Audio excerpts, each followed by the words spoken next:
Welcome to the Real News Network. I'm Paul Jay in Baltimore.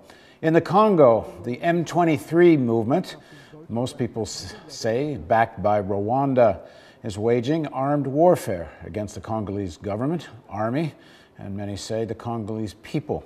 Now joining us to unpack this issue for us is Kambale Musavuli. He's a human rights activist, originally from the Democratic Republic of Congo. He's a student coordinator and national spokesman for the Friends of the Congo. And Kambale has written for numerous international news publications. Thanks for joining us, Kambale. So first of all, give us a bit of the background.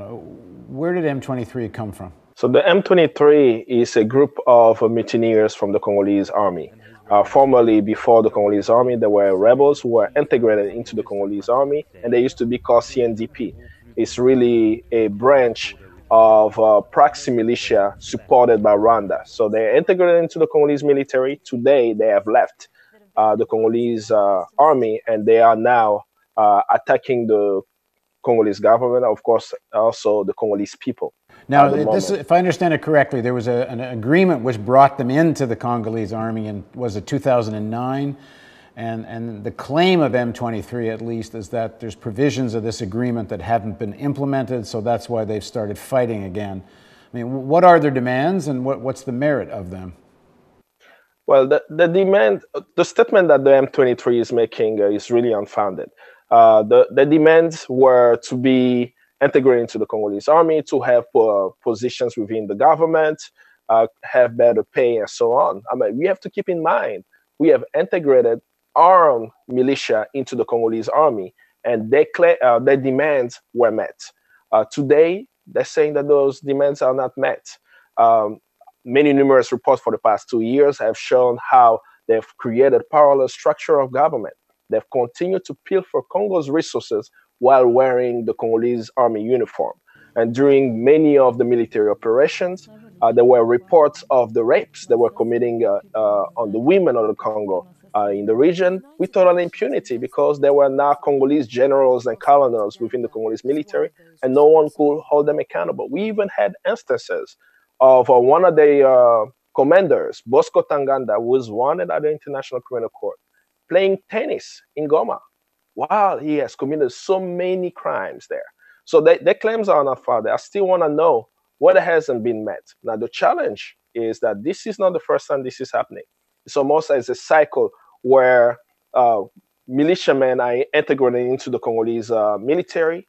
Then they leave, there are more negotiation. At the end, the Congolese people continue to suffer because of this game. So what size is the M23? How are they able to have enough force to actually take cities? In fact, they took Goma, which is a pretty big city.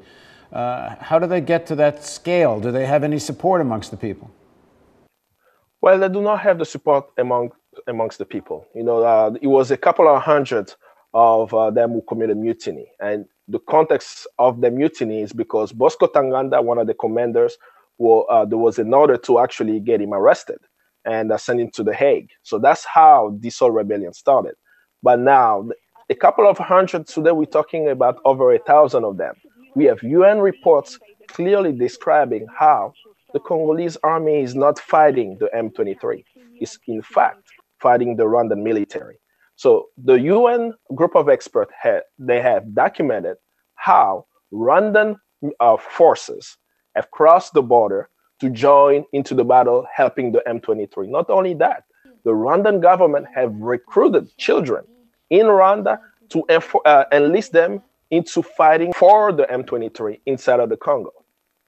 So, but we don't see any outrage around that. So what is Rwanda's agenda here? What do they gain from this? When the order came to get Bosco Tanganda arrested, it was really to dismantle the mafia network that exists in the East. It was to get Bosco out of the picture and remove the parallel chain of command that exists of this rebel militia.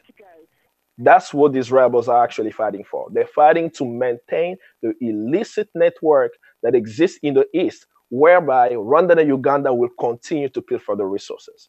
So Rwanda is now showing us that we are not willing to destroy this illicit network, and we are going to use our resources, our military, to show Congo that we will control the eastern part of Congo. That's really what the battle is, to maintain the parallel chain of command in the east that allow militia groups to continue to loot Congo's resources at the benefit of Rwanda and Uganda. So what's an example of what you're calling looting the resources? What does that mean?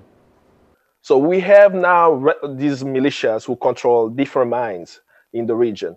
They are extracting these minerals such as gold, tungsten, tin, through Kigali and Rwanda. They are taxing population. So they have created different border control where they are actually the one collecting the funds. I remember in 2011, the UN report showed how in October of 2011, the CNDP, which was already integrated into the Congolese army, and they're calling themselves today M23, they collected $700,000 in 1 month for illegal taxation of the people at the border. So they have created that mafia network, and where this money go? Right in Kigali. So with this battle that we're seeing right now, it's really Rwanda saying that we are not going to stop it. But the challenge is Rwanda is a very tiny country, and it cannot do it by itself. So which country supports Rwanda? The United States government has funded, trained, equipped the Rwandan military. The United Nations group of experts tells us that the person who's commanding the M23 rebels is named James Kabarebe. James Kabarebe is the Rwandan defense minister. So the Rwandan defense minister in Kigali is commanding a rebel militia within the Congo with total impunity. So the question should be asked to Carter Ham, the head of AFRICOM. Is the US training with AFRICOM to Rwanda, aiding and abetting, training rebels in the Congo? What's the African Union doing about all this? Unfortunately, the African Union has been really weak. You know, Zuma, the current African Union chair, she's in Washington right now, and she had a meeting yesterday with Secretary of State Clinton, and she was asked about the Congo. I say, are we going to hold Rwanda accountable for what is happening? And Hillary Clinton deferred the question to her. And Zuma's response was that we need to stop finger pointing. Rwanda at the moment, we are working for negotiation and so on. I think that we are past the point where people have to produce evidence for what Rwanda is doing in the Congo. For the past 16 years, it's been the same story. It's time for action. No, the African Union is not acting on behalf of the Congolese people to bring about peaceful solution to this issue. And the United States is actually silent on the issue. We have even reports that at the United Nations, Susan Rice was literally blocked the release of the report, the interim UN report documenting Rwanda's support of rebels in the spring. And now lately, during the resolution to condemn Rwanda, Susan Rice actually made sure that Rwanda's name was off the resolution. They are speaking about external support. So when you read the resolution condemning the human rights violation of the M23 rebellion, then they say that we are calling for any external support to stop. And you ask yourself, is the external support aliens? We know who are supporting these rebels. Well, President Obama knows very well who the external support is, because as senator, he actually co-sponsor a bill that actually called for sanctions against Rwanda if it continued to meddle in Congolese internal affairs. Exactly. And that's the sad thing that's happening. You know, earlier this week, we saw in the news during the press conference at the White House that he's actually aware of what's happening. He said the statement from the White House is that President Obama is daily briefed around the situation in the Congo. This is why he sent Assistant Secretary of State Johnny Carson to go to the Congo around this issue, to the region. Actually, he has met with Kabila and Museveni, but Kagame was not available for whatever reason that was. So he's aware of the situation. He has written a law on the Congo, and that law is very specific on the sanctions. It says that the Secretary of State has the power to withhold aid to any nation destabilizing the Congo. Do you know how much the United States has frozen after the evidence came out? They froze only $200,000 when we provide Rwanda with $200 million. Not only that, we provide them with military training. The UN is telling us that the militia groups are using night vision goggles, 120mm mortars, which Congolese army does not have. So we know they are getting it from Congo's neighbors. and yet we continue to provide the support. So now, the complicity didn't AFRICOM, the American military control command center, didn't they send 100 or more American troops to Rwanda recently to train the Rwandan army? AFRICOM has been training the Rwandan army for forever, for now quite a while.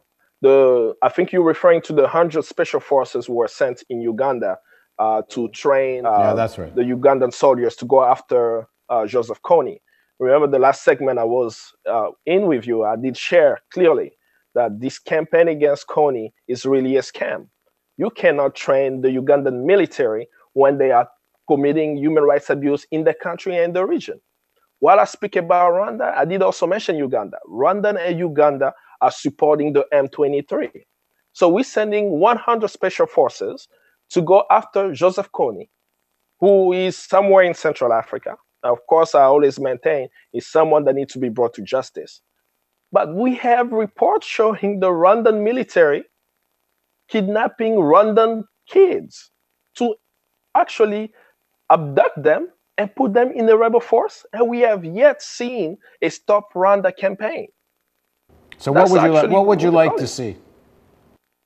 A few things. One, the United States need to be strong in this diplomacy. They need to sanction Rwanda at the Security Council. That's a call to Susan Rice. She's been a detriment to peace. The American people need to pressure Susan Rice to sanction Rwanda at the Security Council. The second one is the enforcement of the Obama law, Public Law 109456. Section 105 said that we are not going to give them our tax money if they are implicated in the Congo. We need to enforce that.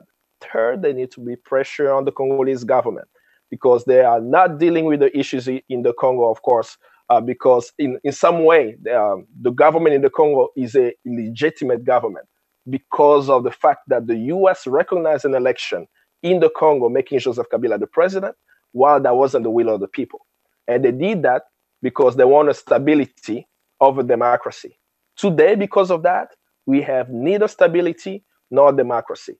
So one, sanction on Rwanda at the Security Council. Two, for Obama to enforce his own law, Public Law 109456, by freezing aid, military aid specifically to Rwanda. And three, to deal with the issue of the elections in the Congo and create a platform where the will of the people will be recognized. And the U.S. can do that with his aggressive diplomacy. All right, thanks for joining us, Kambale.